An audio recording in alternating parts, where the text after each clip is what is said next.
बार्शी तालुक्यातील पानगावात पाईपलाईनने दूध विक्री। कोरोना व्हायरसच्या पार्श्वभूमीवर संपूर्ण महाराष्ट्रात सोशल डिस्टन्स बाळगण्याबाबत वेगवेगळ्या शकल्या लढवल्या जात आहेत।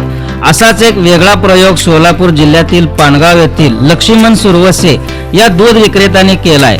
सुरवसे यांनी स्वतःच्या दूध डेअरीमध्ये दूध घेण्यासाठी आणि देण्यासाठी पाईपलाईन केली आहे। जवळपास 7 ते 8 फुटाचं अंतर या पाईपलाईनमध्ये ठेवण्यात आलंय। जोपर्यंत कोरोना हद्दपार होत नाही तोपर्यंत अशाच पद्धतीने सोशल डिस्टन्सचा नियम पाळत दुधाचा व्यवसाय करण्याचा चंग सुरवसेंनी बांधला आहे।